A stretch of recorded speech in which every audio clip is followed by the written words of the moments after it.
Hey, welcome to Crossroads. The Chinese economy has reached a breaking point. Trade wars, splitting global alliances, internal instability, all of this is looking to make the problems even worse. And now attention is shifting to a top meeting right now taking place among the heads of the Chinese Communist Party. This is their third plenum from July 15th to July 18th. And it's going to look to establish the future economic direction of the regime. Now, I want to go deeper into this because this actually impacts not just the direction of, again, the Chinese economy, but the nature of what it's doing.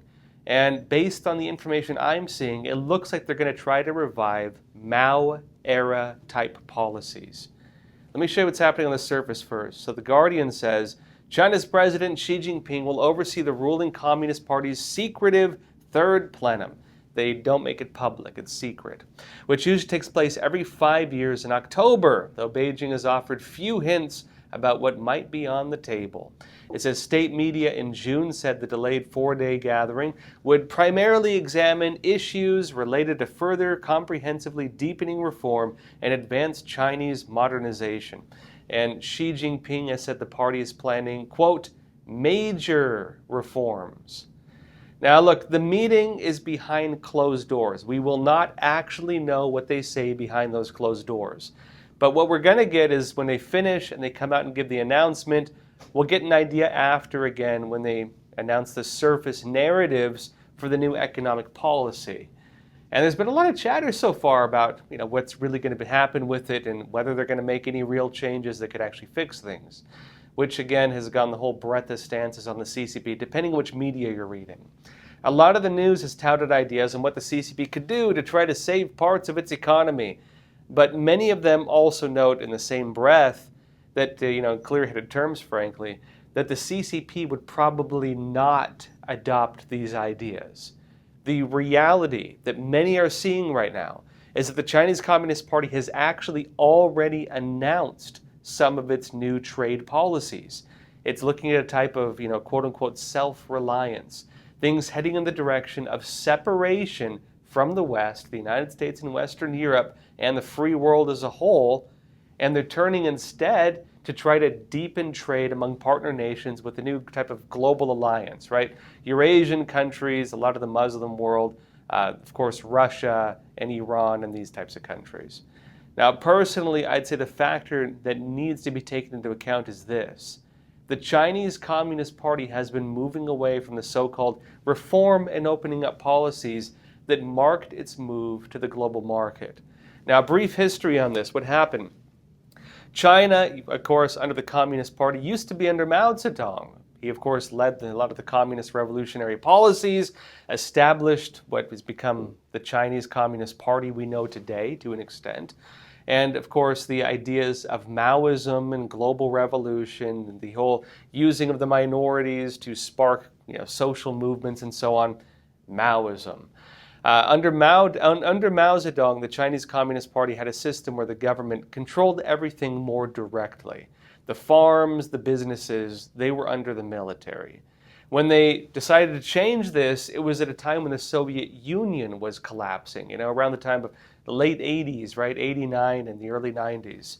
And what happened essentially was this. The Berlin Wall fell. There were political movements in China where people were demanding democracy. Students gathered on the streets in Beijing demanding that they follow the same changes happening in the Soviet Union. And then the CCP massacred them. They slaughtered them. That was the Tiananmen Square massacre. And after that, then they realized, hey, it was bad PR for the whole world. The CCP was getting a bad image. They decided to change things, to adapt the Chinese Communist Party to the changes taking place in the whole kind of global environment and the way that communism was essentially forced to defend itself. People wanted democracy, people wanted the free market, and the, again, communist bloc fell apart. As a way of saving itself, the CCP did what they called reform and opening up. They kept the Communist Party, they kept a lot of the same communist principles, but they adopted the free market. And that was under Deng Xiaoping. He was the communist leader after Mao Zedong.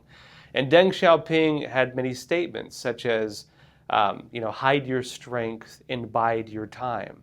Meaning, they're still communist, they still have the same goals, but they're going to hide their strength and just wait. And what the CCP did in the meantime was got trade deals with the whole world. They got most favored nation trading status from the United States. They're given access to the World Trade Organization. They got trade benefits left and right because in America they were thinking, make China less communist by making them more capitalist. It's a simple plan. But behind the scenes, what the CCP did was rather than having businesses under the control of the military, they just created corporations and made the Chinese Communist Party the majority shareholder in the businesses. They integrated the communist system into the free market principles. And as time has gone on through subsidies and kind of malicious trade practices, let's say, whether it's currency manipulation or whether it's economic theft through the form of cyber attacks, the CCP has used the markets to not only maintain power within China, but to even subjugate a lot of the rest of the world. Things like, again, the debt traps of the One Belt, One Road initiative. Things like, for example, currency manipulation impacting the U.S., getting American investment firms to even put pensions of American government workers into the Chinese economy. Things like this have allowed the CCP to grow and to gain power. What is now happening, though, is that these policies have reached the dead end. The Chinese Communist Party is seemingly understanding this. And given the current circumstance where the CCP is getting sidelined by, again, the free world yet again, because it's backing Russia and it's getting more aggressive on the world stage, other countries are starting to realize that the Communist Party is still the Communist Party. The CCP of Mao is the CCP of today. And Xi Jinping is, of course, reviving a lot of the communist policies that we saw under Mao Zedong, the purges, the types of reforms taking place within the party itself, consolidation of power. And we're looking like now they're going to bring that type of policy into the economic sphere. That's what's now taking place. Again, the new global alliances and agreements being formed look more like the trade agreements that the Chinese Communist Party had during the Cold War. The days of the old Sino-Soviet alliance. And with the CCP right now facing growing pressure from the free world, including the United States and NATO allies, now saying that the Chinese Communist Party is going to face additional trade punishments because it's enabling Russia's war in Ukraine. And they're seeing that, the CCP is what is allowing it to happen, enabling the war. The only way to stop it is to go after the CCP and their money, notably.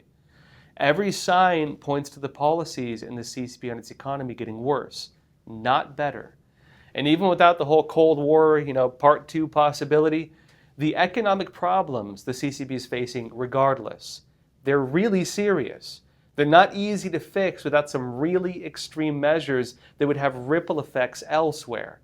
And the regime seems to know this. Now, for the CCP, this big meeting they're having right now could represent a pivotal shift. I'd say the chatter from inside China hints at this. This is the East Asia Forum and what they're saying. They say nearly 46 years ago, the third plenum of the 11th Party Congress in China, of course, in December of 1978, decided to undertake China's economic reform. Since then, some of the past 8 third plenum has maintained the tradition of focusing on economic reform. China's Politburo meeting on 30 April suggests that the key theme of the upcoming plenum, the one happening right now, include deepening comprehensive reforms and modernization. It set out a policy approach of running toward the problem and focusing on correcting it instead of adopting a grand-scale liberalization policy. The plenum is more likely to announce policy measures to overcome some of the specific bottlenecks to sustainable growth. And I'll explain what this means in a moment. But they also add this. They say the biggest factor in China's economic success during the past decades, again, under the Deng Xiaoping shift, was its transition from a centrally planned system, communist-type economics, to a market economy, capitalism, while maintaining the communist rule, of course. It says it also benefited greatly from conditions such as its low labor cost advantage, its demographic dividend, and open international trade and investment regimes. Over the past 15 years or so, these economic conditions have changed drastically. In other words, those changes that worked then, they're now saying they don't work for China under the Communist Party, meaning they have to change them to do something different. And they add that noteworthy among these changes are the aging of the population and the setback of globalization, because the CCP wants that, of course. It says the plenum is likely to adopt policies that attempt to share more of the fruits of economic development with the Chinese populace. One area of reform is the possible easing of official urban residency for migrant workers. Some market participants might feel disappointed that the plenum will not announce a bold liberalization program. They're moving away from liberalization, in other words. And remember, in communist speak, when they talk about democracy and they talk about republics and the free world, they call it the liberal democratic world order. And so moving away from liberalization in their concepts means moving back to a more hard line type system of communism.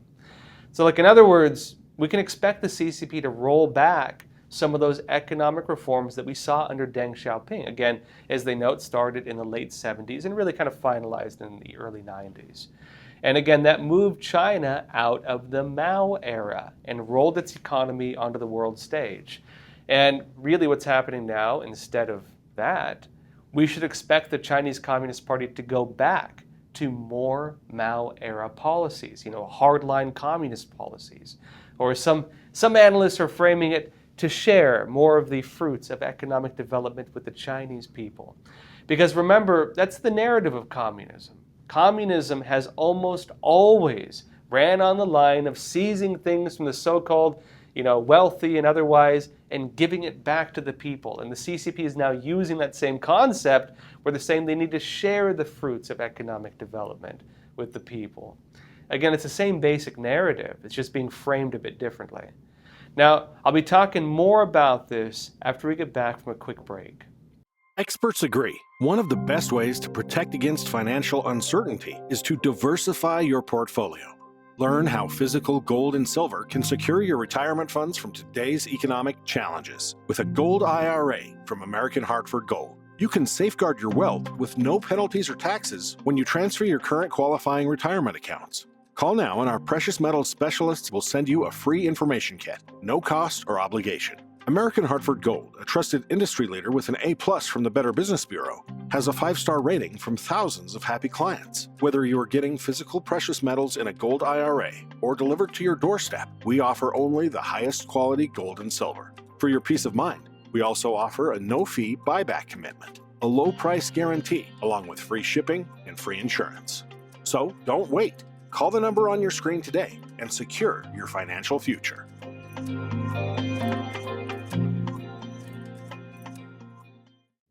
Welcome back. Is the collapse of the Chinese Communist Party inevitable? Well, the Chinese Communist Party is in a very delicate position right now.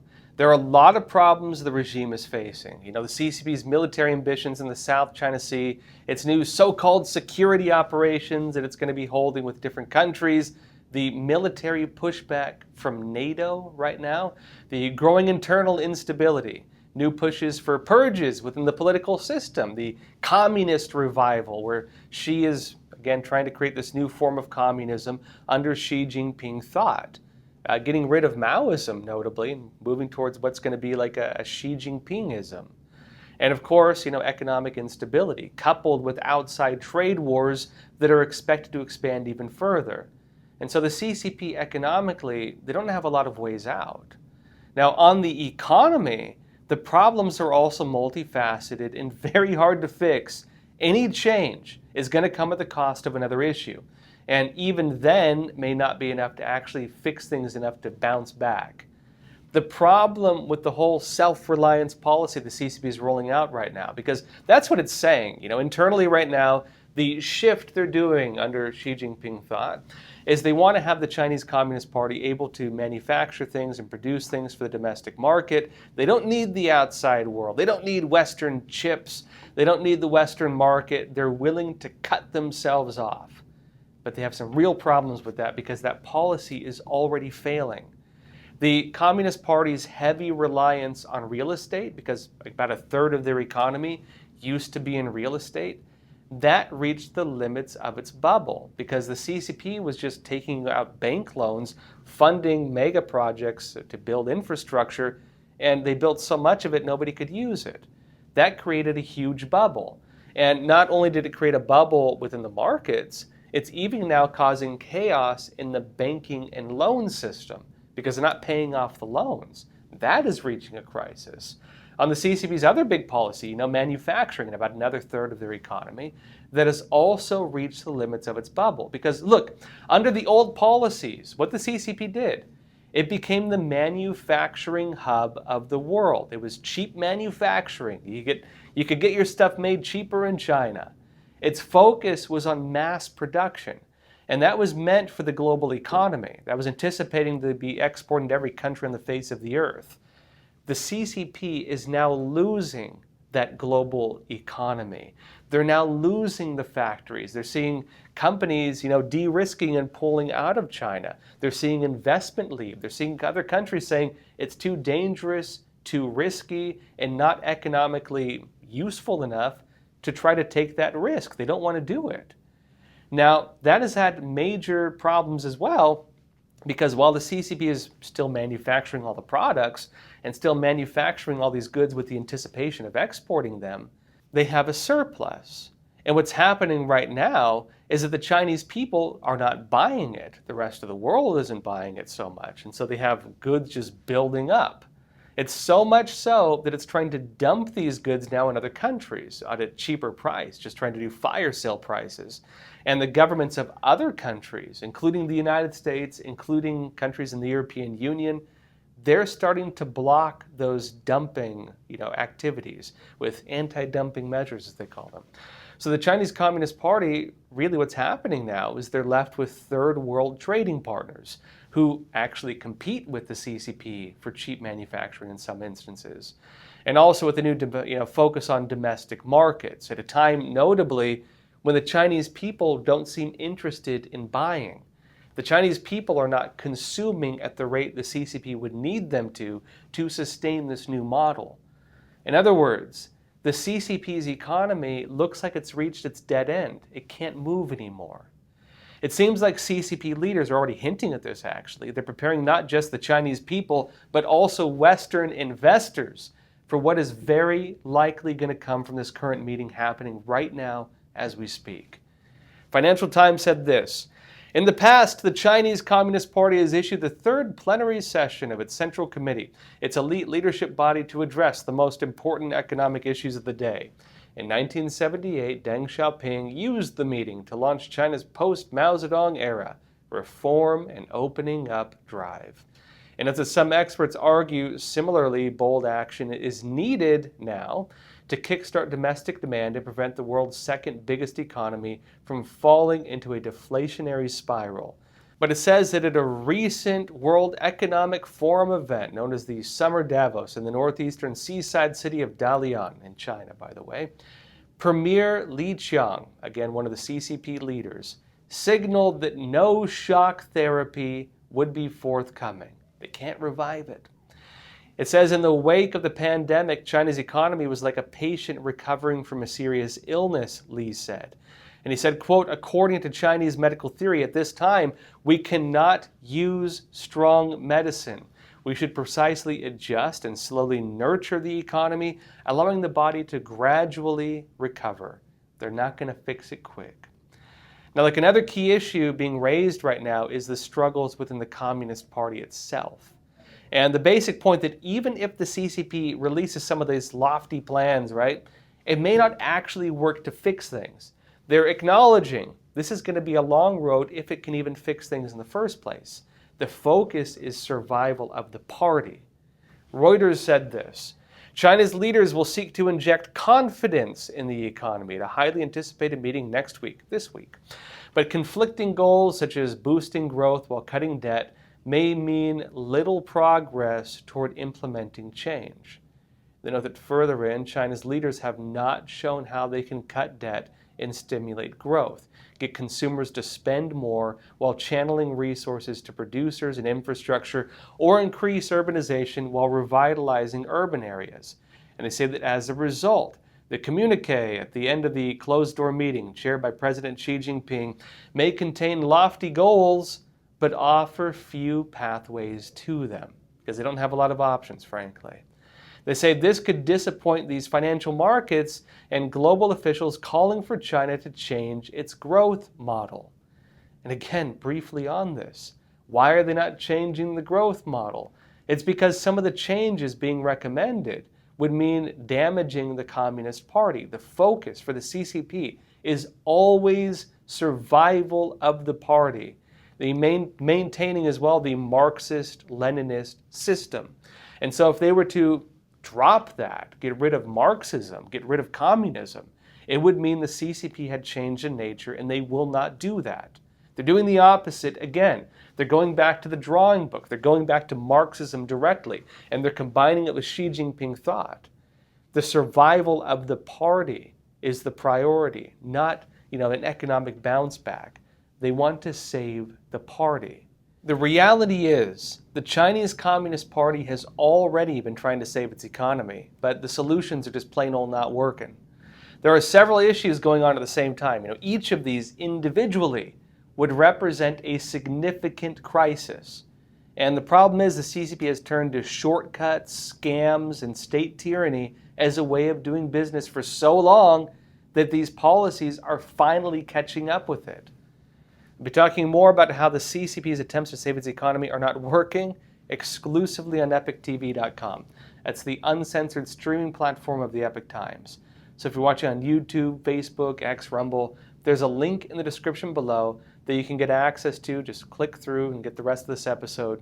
And not only we get my whole library of shows, but also our family-friendly movies, premium investigative reports, and our hard-hitting documentaries on issues that matter, like the Chinese Communist Party's 100-year plan to defeat the United States, which I expose in my documentary, The Final War. The CCP is one of the biggest threats to America, and it's playing the long game against us by infiltrating and subverting the systems that underpin our country. And the CCP's unrestricted war against our country is one of the scariest but least understood issues of our time. Now, I spent over a decade investigating the CCP's subversion, and it's such an important issue that I've dedicated my career to warning people about the threats of the CCP. If you'd like to find out more about what exactly the CCP is plotting against America, then watch The Final War. You can find the link in the description below, and I'll show you all a trailer before we go exclusively to EpochTV.com for the rest of this episode. I'll see you there. The greatest threat facing the United States is the CCP. The Epoch Times investigation team had studied the CCP for years, but what we uncovered was yielding evidence beyond our imagination. With Chairman Mao, with the Prime Minister, our talks have been characterized by frankness. The Clinton administration said, oh, don't worry about it. This will be a poison pill for China. China's strategic goal is to make sure that the U.S. has 4 enemies, and one of them must be a terrorist group. We are giving of our life's blood so that the Chinese Communist Party can survive and thrive.